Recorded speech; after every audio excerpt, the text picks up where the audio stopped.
Ladies and gentlemen, welcome to episode 36 of the 40 Watt Podcast. My name is Phillip. Good morning, afternoon, evening to you, whatever that happens to be, wherever you are. I'm really glad you're taking this time to spend with me and my guest. So at the top of the show, as we do, I'm going to take care of some housekeeping.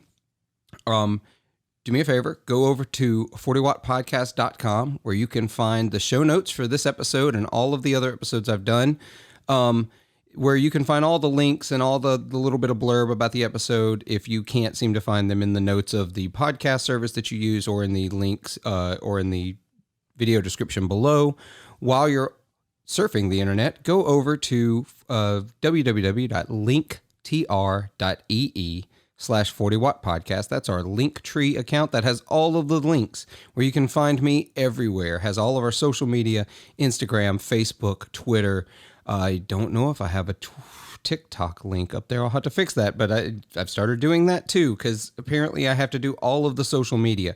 Please follow those links, subscribe, follow, friend, whatever that service has you do to pay attention to those things. I can't keep up with them all. Y'all know how this works. Make sure you subscribe, thumbs up on YouTube if you are watching this episode on the old YouTubes. You can also find links to our Reverb affiliate link where you can go and spend the money that you're going to spend on gear anyway, and at no extra cost to you, a little bit of that money comes back to me to help make this show possible. Every little bit helps to keep me from going broke, so you can support the show that way. If you want to do a little more, you can go over to our Patreon account. That's patreon.com/40wattpodcast, where for as little as $3 a month, you can support this show and help make this content possible. For $5 a month, you can support the show, get a little bit of swag. I'll send you some stuff, some pins, some buttons. You can also get an extra episode, extra content every week. And for a little more money, we'll start sending you more things, $10, $15, $20, $25, as much as you want to give. I'll send you, at some of those levels, I'll send you a t-shirt. At $50, we'll sit down every month and I'll give lessons. We will talk about guitar, bass, piano. I'll get you started on mandolin if you want. We'll talk music theory. We'll just talk life. I'll be your life coach. It'll be great. We'll have a fantastic time. I will tell you absolutely how to make everyone around you angry. It's wonderful. No, I really won't. That's what happens when I do this off the cuff, guys, and I mess up and I tell you I'm going to make people angry for you. So I'm not going to do that, but that does help make the show possible and make sure that I don't go broke making the show possible. In the meantime, you can also email me at 40wattpodcast@gmail.com. And if you have ideas, show guests or questions for me, I will get those there. We're going to move on since I have completely messed all of that up, but I'm going to say it's there anyway. It's recorded forever. This week's episode, I'm super excited to have luthier, guitar tech. I think people don't like the word guitar tech, but I'm going to use it. And host of the Fret Files podcast, Eric Daw. He is the head mastermind behind Pinup Custom Guitars. You really should go check those out if you haven't checked them out yet. And I've been listening to his podcast for about a year, and I think he has some really, really great perspectives on gear and vintage gear. He's gotten the chance to see some really awesome guitars and work on some awesome stuff. Also, some of the repair work, Eric, I'll address you directly now, this is absolutely incredible. I'm going to bring one up as we get started, then we'll go into how you got into this. But you did a headstock repair for a Gibson. And you did a respray of the finish, if I remember correctly, a little while back, and I saw the pictures on your Instagram. And I can't tell anything ever happened in the guitar. And every time I see someone do that, and the finish still looks patinaed, and the finish still looks like it matches the guitar, it's like witchcraft. I don't understand it. So, talk about... It is a little bit like witchcraft. It's hard. It can be hard to do, and it doesn't always turn out that way, I mean, I aim for invisibility, but depending on the color of the paint and what happened to the wood and what I have to do to match things, my aim is to make it look as good as possible, but it's not always invisible. Well, that one in particular was. In fact, I think the finish looked better. than the finish that was on it before. It was really, I'm trying to remember. I think it was like was it a burgundy mist finish? I can't remember. Um, Well, yeah, I did one of those. I'm just trying. I don't know which one you're talking about yeah. because I do a lot of those. I do a lot of those. Unfortunately, it's not my favorite job to do. Broken headstocks, not really my favorite thing to do, but I do them. Yeah, no, I bet they're not fun. They happen. Unfortunately, it is a thing that does happen. Um, Yeah, and that's a whole other conversation to go down, but maybe we'll talk about those later. So in the meantime, let's talk about how you got into playing guitar. Let's talk about how you got into repairing guitars because you've been doing this for over 2 decades now. yeah, So yeah. Since the '90s, I started out. Uh, well, how I got started playing guitar was as a kid. I watched a movie called The Buddy Holly Story with Gary Busey, which is a great movie. Very historically inaccurate, but really an entertaining movie. Um, and the music was good, and it was impressive. Gary Busey did all the singing and playing in that movie, and did a great job of imitating Buddy Holly. But really, as a kid, like 7, 8 years old, I saw this movie and just I had never heard anything like that. This is like 1980, 4 or something. Very different than the music that I was exposed to on the radio. And I just fell in love. And it was very guitar oriented music, which I had not really heard much of. And it was like the heavens opened up and this ray of light came down, and this voice from above said, "Eric, you need a guitar." So I got a guitar. I asked for one for Christmas, and my dad took me down to the hardware store, which is where I guess that's where you buy a guitar in a small town back in those days. Right between like the tires and the skis, they had some plastic guitars, and that's what I got this little plastic guitar, and I loved it. I learned how to play a little bit, and I think a year later I got my first electric guitar, a really cheap guitar. But I was the kind of kid who liked to take things apart. Radios, interesting toys that you couldn't figure out how they worked. Like, oh, well, here's a screw. Let's remove this screw and see what happens. Sometimes I could even put the thing back together. Uh, and when I got my first electric guitar, it was no different. I thought, how does this work? I was fascinated with the fact that here's this guitar and there's no battery or anything. There's a pickup under the string, and when you pluck the string, somehow it sends an electronic signal to the amp.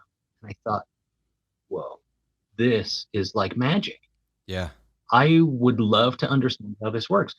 And so, and how it does work is, when the string vibrates, it creates a disturbance in the magnetic field of the pickup, right? Um, and then sends a signal to the amp. It's funny that the Buddy Holly thing was such a thing that got you started. I I saw that movie, but it's been so long ago, and I have a terrible memory for movies that I can't remember much about it. But I had a similar experience with Buddy Holly's music. I So when I was a Oh, really? freshman in college, I worked at the Performing Arts Center on the campus of my college as a stagehand. I did audio, I did lighting, and I did whatever other thing they needed me to run around and do. And we had Buddy, the Buddy Holly story, come through and Oh, perform. sure. And Yeah. I worked all the setup and all the teardown, but I was really interested in it. So my boss at the time was really gracious and let me actually.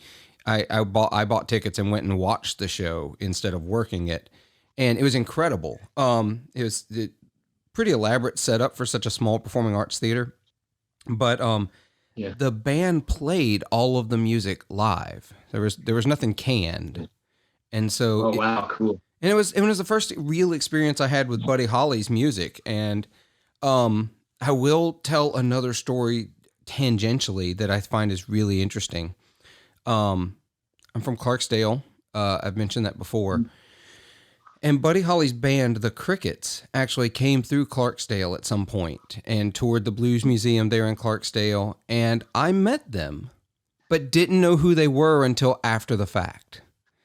Because they didn't they didn't just say, "Oh, hey, we're Buddy Holly's backing band from forever ago." I just talked to them, and they were just folks who were genuinely interested in the blues and music, and they had just been through.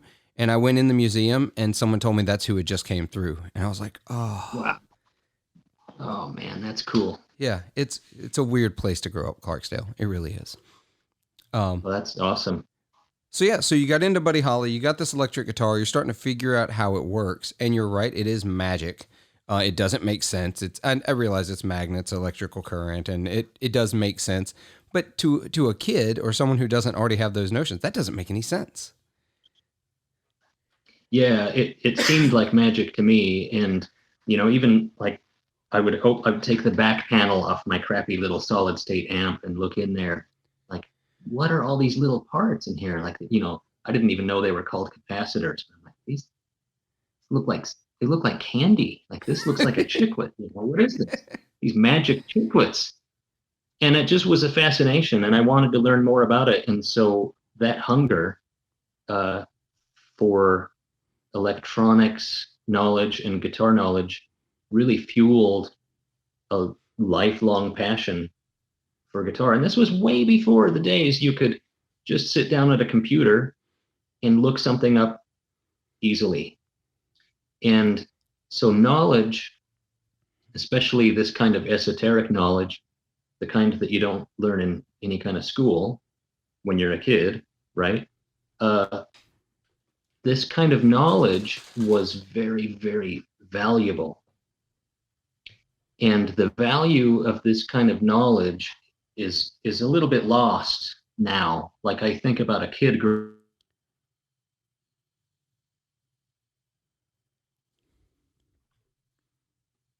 Huh.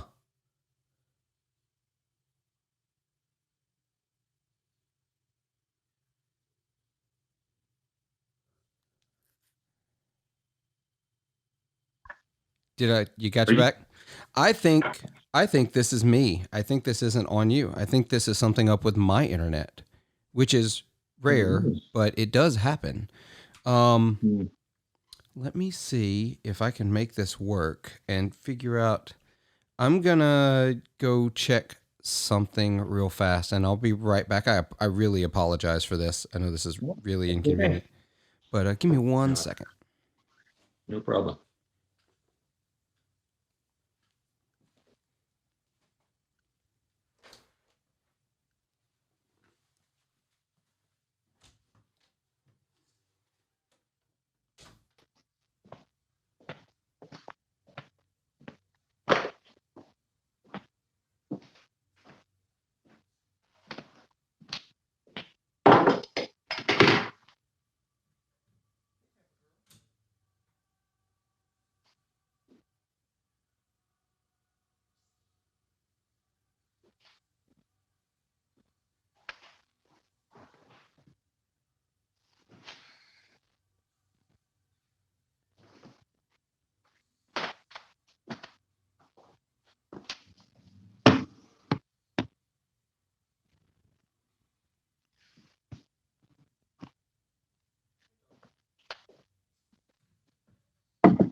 All right, we're going to see if that stabilizes the internet a little bit. Good. I moved even closer to my router. Maybe that'll help. I did something similar. Um, Yeah. getting now it's weird. Now I'm hearing myself through your speakers. Uh-oh. All right.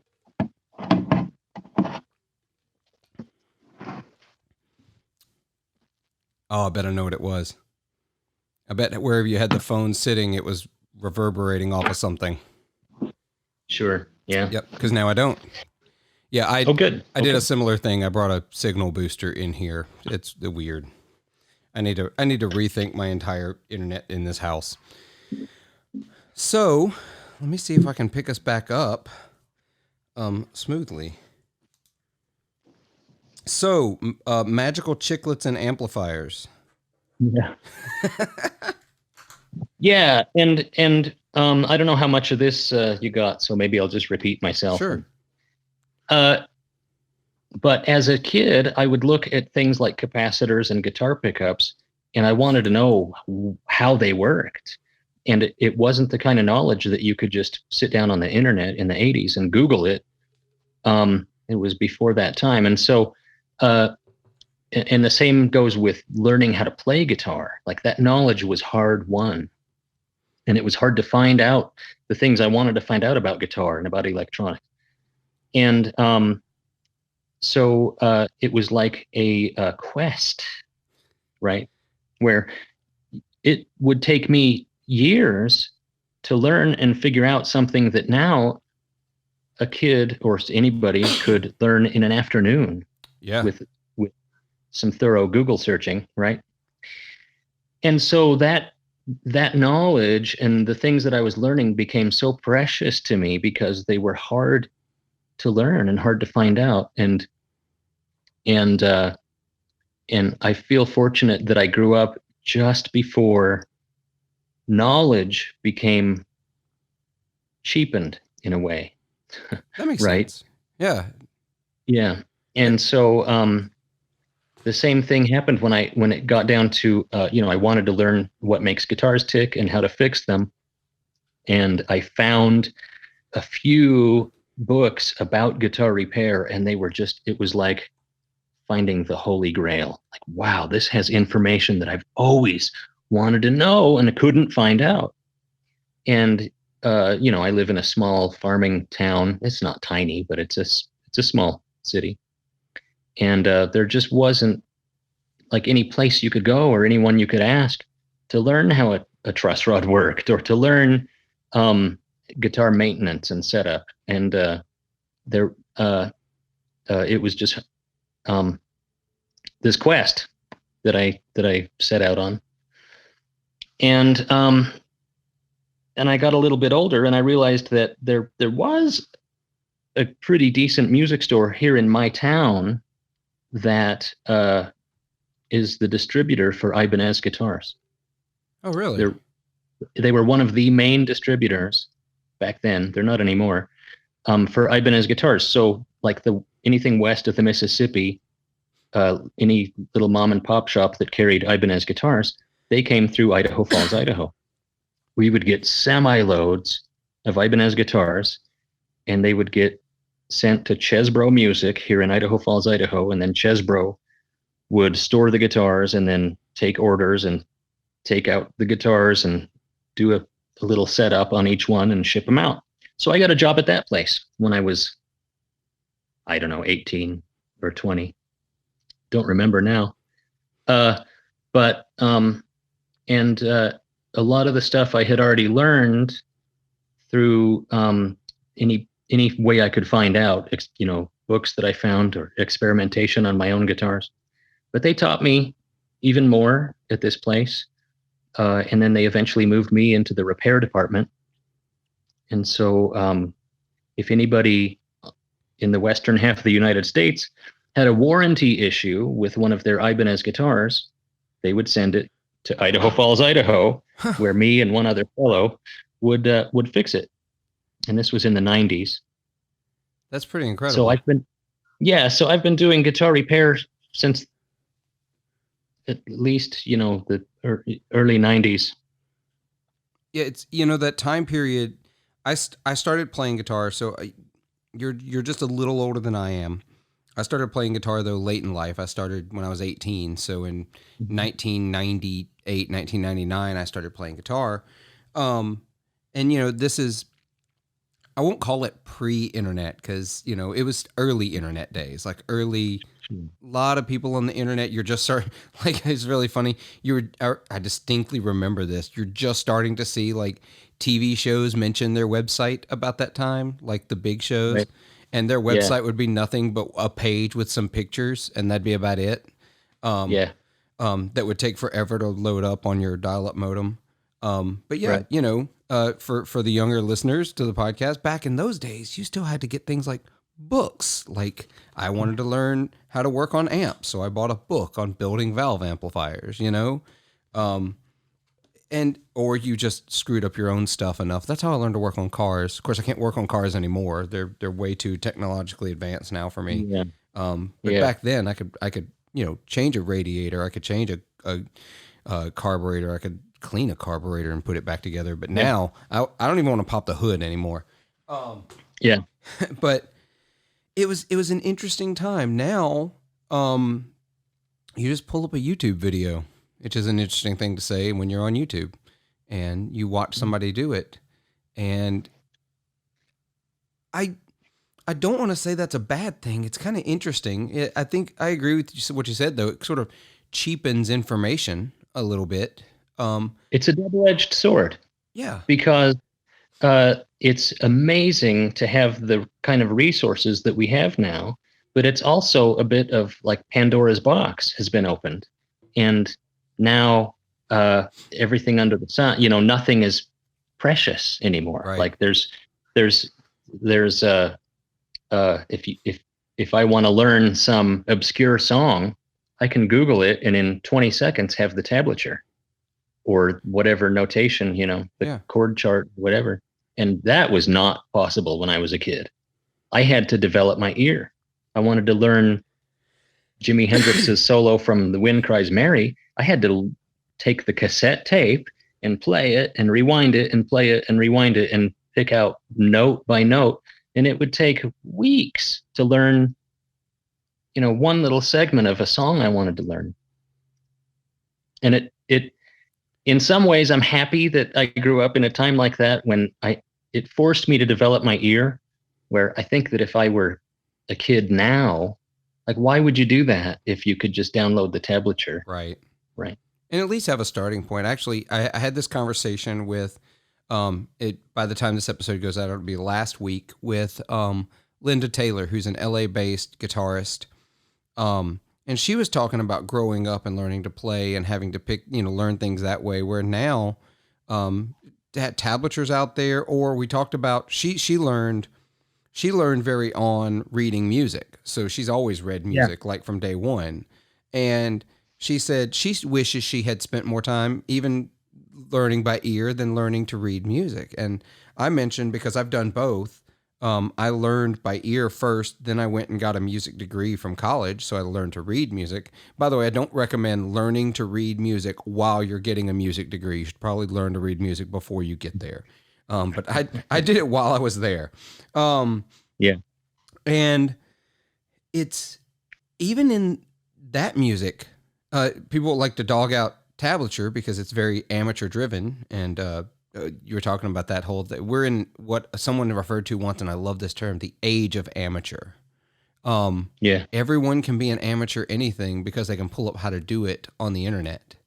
And it's really interesting. But even in the sheet music would be wrong sometimes. So you still, like, there's still a value on ear. Like, listen to it, and even when you pull up that music, you'll go, you know what, that's not right. It's just I'm going to play it the way it is on the record. Or sometimes it's just something that's impossible to notate. It's like this thing happened. There's no notation for that. Right. I think you've referenced Hound Dog Taylor before on your podcast, and I love Hound Dog Taylor. I would not want to try to notate his music. No, it's not that kind of music, is it? Yeah, and that's what I like in, the performance is very different than the black and white that, you put it on paper. The same thing with like I listen to a lot of blues, like harmonica players like Little Walter, Yeah. and there's so much happening there, and there's so much nuance and so much um, in the phrasing that you could play the notes he played, but it would be very hard to make it sound like he made it sound, even though you're playing the same notes. And it has to do with the phrasing and the tone, and sometimes the timing and slurring certain things together. It's very nuanced, and that's the kind of thing that developing your ear will tell you where that maybe learning how to read music necessarily won't. But they're both valuable. I can't read music, but Oh, I'm bad at it. So don't let me fool you. I can do it. I'm terrible at it. I'd much rather listen to it. And yeah, I pull up tabs too when I'm learning a new song. Like I'm playing in this cover band, and they're, hey, we want to play this song. And I'm like, I don't know I've never heard this song. I don't listen to top 40 radio. And so I go and I pull up the tab, and then I listen to the song, and I'm like, oh, well, this tab's wrong, or, oh, it gave me a jumping off point. I get the idea now. I can listen to it and figure it out. And sometimes it just saves me a little bit of time, but I think you've got to do both. It's sad, the players that can't pick things out by ear. I'm not great at it. I wish I'd only done by ear. I think I'd be a lot better at it, but I'm old now, and I don't have that much time in my life. So you got into repairing guitars. You're working on Ibanez guitars, which is an interesting way to look at it. In the early mid '90s. So think about Ibanez in that time period. You're working on all the super shredders and the Floyd Roses. Very pointy guitars. Yeah, pointy with monkey grips and extra strings and whatnot. Not my scene, but very well-made guitars and fun to work on. Fun to learn on. And I had no problem with Ibanez guitars, but it's not my scene. Right. No, I don't have a problem with them. I actually occasionally find myself having this weird moment of, man, I wish I had an RG 550. I don't know why I want a shred guitar. I don't know, but it's like I feel like it'd be an interesting thing to have every now and again. So Sure. you're in Idaho Falls. How'd you end up in Seattle? I just reached a point in Idaho Falls where I needed to get out, and it was a multitude of things, but it was just things going on in my personal life that it felt like I was at a dead end. And I met this young lady who I chased to Seattle. And it's as simple as that, and I had this skill. I could work on guitars, and really my hope was to get into playing music over there, because I was gigging here in Idaho Falls and not making a ton of money. But I thought, man, if I can do this in Idaho, that I could make a killing in Seattle, not knowing that in Seattle, you're lucky if they even pay you. There's so many musicians and so many bands waiting for the same gigs, and they'll have 5 bands in a night, and your set is 35 minutes. And here in Idaho Falls, I was playing 4-hour, 5-hour blues gigs. Different scene. Anyway, make a long story short. I'm so tired of 4-hour gigs. I'm so tired of them.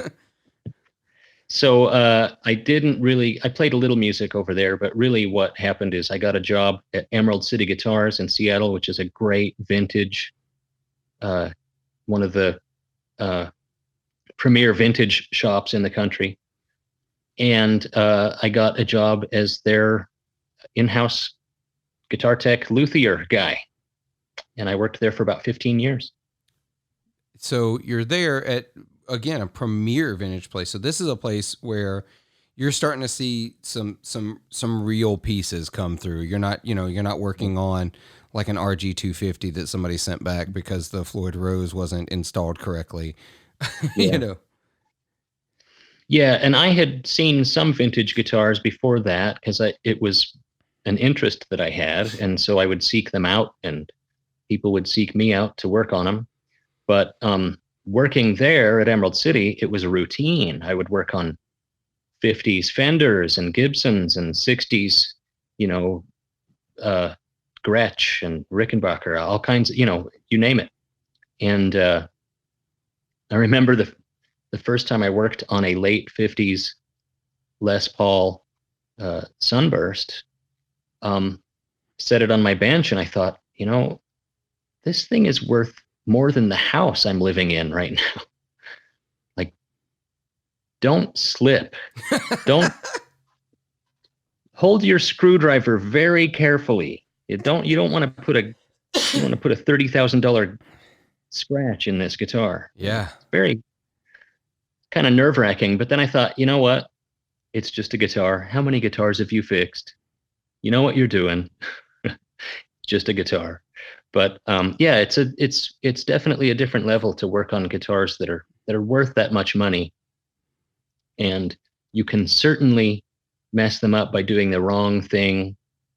And so you have to be cognizant of being a good steward of these instruments that are going to be around a lot longer than we are. You don't want to do things to mess them up, because they're valuable, and they always will be. So I shouldn't route a 59 Les Paul for a B bender is what I'm hearing. That's correct. That's correct. And I had no problem telling people, because I would get requests, people saying, hey, will you do this to my vintage Fender? And I'd say, no, I'm sorry, I won't. Yeah. That's an interesting place to be, is to be at that point in, first of all, not a lot of careers where people can pick and choose that kind of work. Sometimes you're beholden to what work comes your way, but you're working in a premier shop, so you have no shortage of work coming through that needs to be done. So you get to say no. And I don't have a problem with people experimenting with guitars. I don't want anyone to ever think that I don't want people to do really cool things, but there's the right instrument to do it to, and there's the wrong instrument to do it to. That's right. Yeah. And there was a time when people weren't thinking about that. I see a lot of guitars that were ruined in the 70s. Yeah. And who cared? You could buy a 50s Telecaster for $300, $200 in the 70s. It's just an old guitar nobody cared about, But now they're worth way more than that, so you have to be careful. Yeah. And some of those butchered ones are the only one we normal folk can afford anymore. Yeah, that's right. Yeah, that's absolutely right. I see a lot of on Instagram and YouTube, I see a lot of luthiers and repair technicians having to take some of those guitars and, fill in routes that somebody decided to do, or, try to somehow get the somebody. Again, I always harp on the Floyd Rose. Y'all don't hate Floyd Rose tremolos. They're just not my thing. They're also really, really invasive to install. So I use them as an example. Routing out some of those vintage Strats and guitars from the 70s and 80s, where people started adding like crazy tremolo systems to guitars that shouldn't have had them to begin with. And they're trying to fill it in. They're trying to make it look original. Or there's another guy on Instagram I follow, JW Restoration, I think is. Yeah, I follow him too. Yeah, he's working on a crazy gold top repair where like the entire seat of the neck has been completely. I don't know what happened to it. Yeah. Yeah. So you're seeing some of these crazy work where people are trying to reverse that kind of stuff and trying to fix what was done in that era where people didn't understand the instruments that they were really, I don't know, hacking up. Did you have to do a lot of that work when you were at Emerald City, fixing those kind of hack jobs?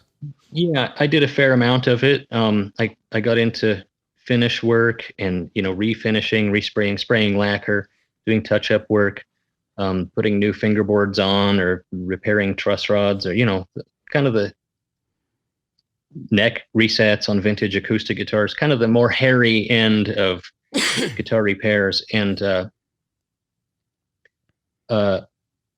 what happened, part of this pursuit of knowledge that started when I was a kid, it continued on when podcasts became a thing.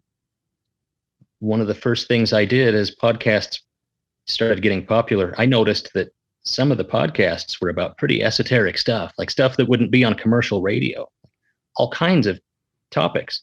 And I thought, I bet there's some good podcasts about guitar repair. And there wasn't at the time. And so eventually I started one. And I've been doing that podcast for going on, I think 7 or 8 years. And it was slow going at first. And really, I just thought it'd be fun. I wasn't thinking about it advancing my career in any way. I kind of liked the storytelling aspect of talk radio and thought it'd be fun to do a podcast. So I started doing this podcast. Well, it wasn't long before people started sending me guitars from all over the country. People that were listening to the show saying, I want you to restore this, because I've listened to your podcast and you know what you're talking about. Yeah. So, it reached a point where after doing the podcast for several years and after living in Seattle for so long, I really didn't want to be there anymore. I'm not a city guy. I didn't like to be in the big city. And my wife and I had started a family. We have 2 little boys. And I wanted to move back to Idaho and live in small town America. And the podcast enabled me to do that because I had a larger clientele and I had people shipping me guitars. And I realized, well, it doesn't matter where I am now. Right. If people are going to ship guitars, I can live anywhere I want. So I moved back to Idaho, and about a third of my business is people shipping guitars to me. And another third of my business is local repairs. And the other third of my business is the custom guitars that I make. And so between all that, I'm able to make it happen. It's pretty fun working from home, and I'm pretty happy about where I'm at. Yeah. So at what point did it transition from just repairing guitars to building your own? Because you like legit build your own. Like there's some guys who build their own. The parts caster things become a popular thing, and a lot of people are doing that. They're having somebody else make the necks, or maybe they're only finishing the bodies. And I've seen a lot of that around. You started building your own, and you're doing it very much. From listening to your podcast, you're very much in that vintage spec, that vintage. You know your wheelhouse. You're not trying to do anything you're not trying to do everything. So when did that become like what you wanted to do? Yeah, 15 years ago, I think I started doing that. But I don't want to mislead anybody. I can make necks and bodies from scratch. Most of my guitars they're cut on a CNC machine, and they're, they're parts casters. I don't want to mislead anybody. Well, I don't want to. I also don't want to. But at this point, we don't need to. I've gotten to a point now with CNC machines that there's nothing. It still comes down to the person doing it, because it's a machine, yes. But if it's machined right and the right person handles it after, I don't think that's any less handmade. I'm going to use some air quotes here. Because someone's hands still have to touch that neck or that body to get it to the place it needs to be. You're just letting someone else do the majority of the big taking off, the heavy lifting. Yeah. So I let I don't have a CNC machine on site here. So sure. The parts are cut, by different suppliers, and they're supplied to me kind of in rough form, and then I finish them, I shape them how I want, do all the contours and do all the finishing. And there's a lot of the aspects of the guitars that I do make, like I make my own pickups. I was going to ask you about that later. Yeah. And that's been fun because I couldn't find a supplier who would make the pickups how I wanted them to be made. So I started making my own, and that's really been one of the greatest parts of making guitars was trying to decode the magic of how I want the pickups to sound.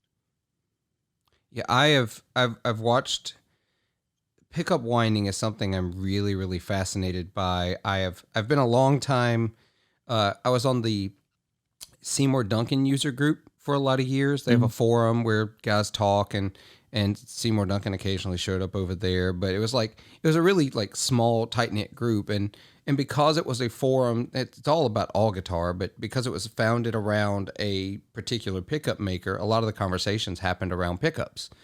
And Sure. you'd hear things like they would talk about MJ over at Seymour Duncan, who is one of their master pickup makers, and like they talk about the winding process, and I got really really deep into that. And I've always thought that if I got into building something myself, pickups were something I was really fascinated in. I think there's untapped awesome things, and so you build your own. I saw where Zach from Mythos Pedals is starting to wind his own pickups now as well. He's in the very beginning stages. Was that difficult to get into? Yeah, it was.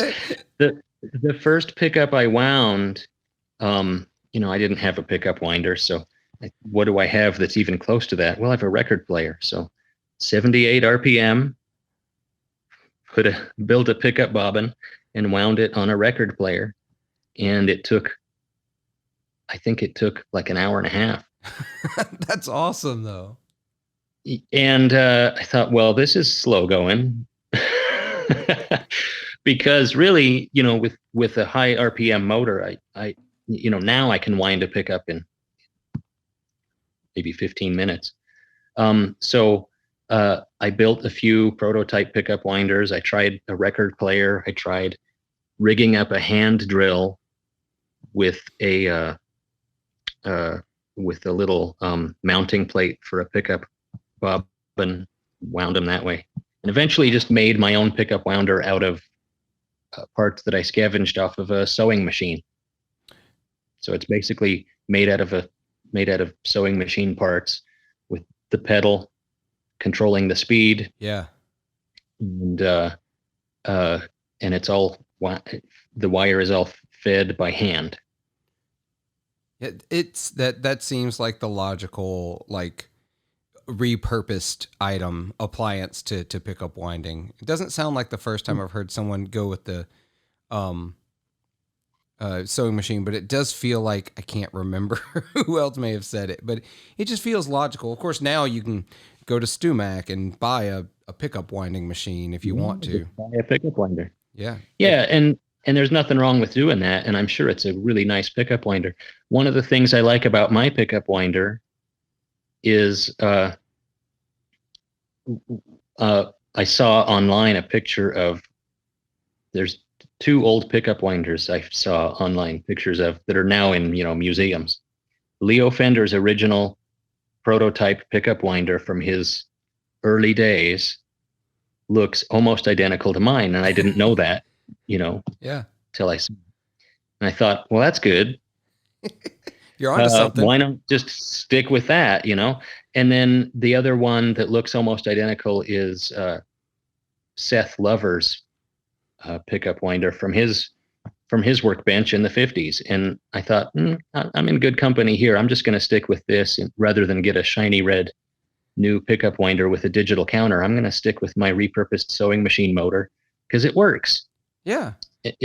And I'm familiar with how it works, and I have a counter on there, and all the little parts that I've added to it, I added them so I know exactly what's going on with it. So if something breaks, I know how to fix it, because I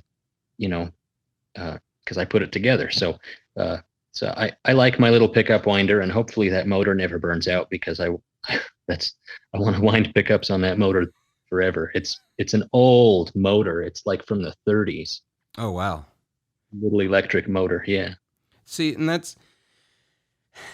I have this conversation with people all the time nowadays, especially, where a new machine, shiny and bright, does the job. That's fine. There's nothing wrong with that.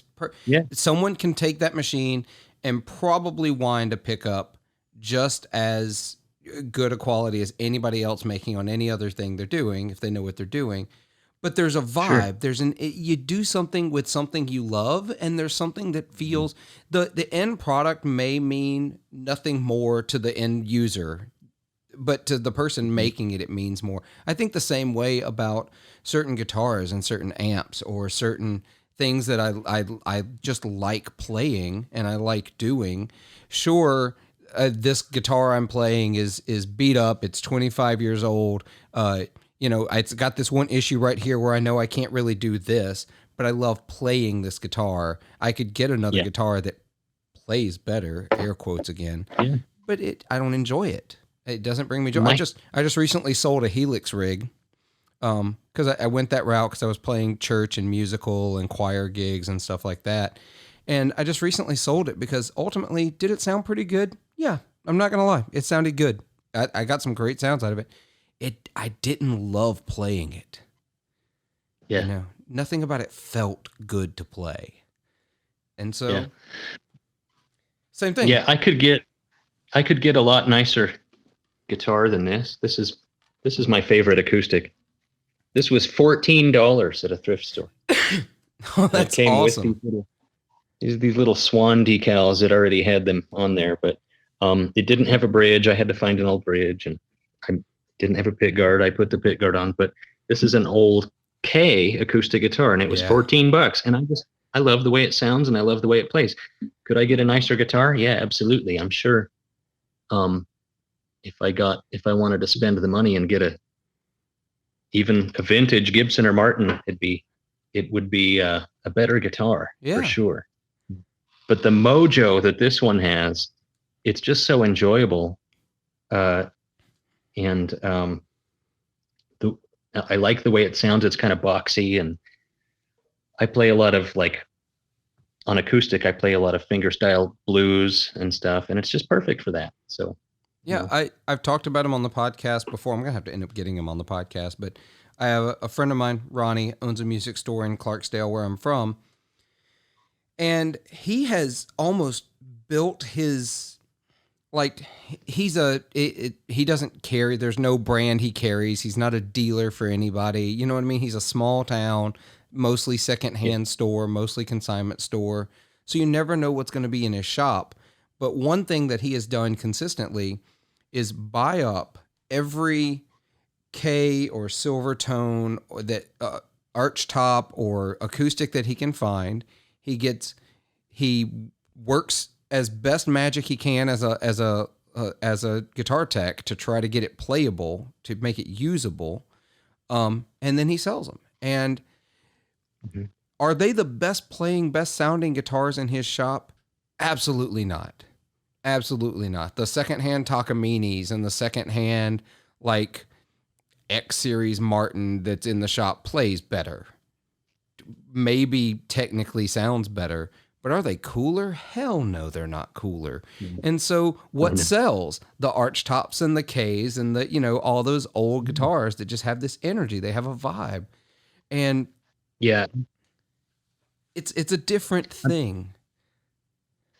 I'm a big fan of this, what I call the second tier vintage American made guitars, because the Fenders, the Gibsons, the Martins, the Gretches, they're just out of my price range. I mean, I suppose I could probably buy one if I wanted, but then it's like a liability. I have this guitar that's worth $30,000. Where am I even going to put that? Under my bed? Yeah, exactly. In a bank vault. So I love to buy K, Harmony, Dan Electro, Silvertone, Regal. I have a couple vintage Parlor guitars that are Washburn Parlor guitars. Oh, wow. And almost all, because Washburn, now you think of them as an Asian made kind of, middle of the road, right. Budget acoustic, but Washburn made excellent guitars 100 years ago. There's a reason it was Washburn had I'm going to get this wrong. Didn't they have a Wes Montgomery signature at one point? Or was it George Benson? I don't think so. I don't know. Maybe. One of those. Maybe. The modern Washburn. Yeah. And company. it was and it's because, that older legacy of Washburn, everybody forgets they've been around for a long, long, long time as a brand, not making the same style guitars. no. Yeah. Yeah. So I love the second tier vintage stuff because it's affordable. I can buy a great American made guitar, usually with a Brazilian rosewood fingerboard, for under $1,000, most of the time. And you just can't even come close to that with the top tier stuff. No, not at all. I was at Summer NAMM in Nashville a few weeks ago, and I went over to Carter Vintage, and I filmed, and I still haven't put that video up. I need to do it. They were gracious enough to let me film a little bit with. They had a 1960 Burst Les Paul, and I looked Yeah. at the price tag, and it's like $325,000. I've never touched a single item that I could hold in both hands that was worth that much money. No, It's crazy. more than my house. It's more than, Yeah.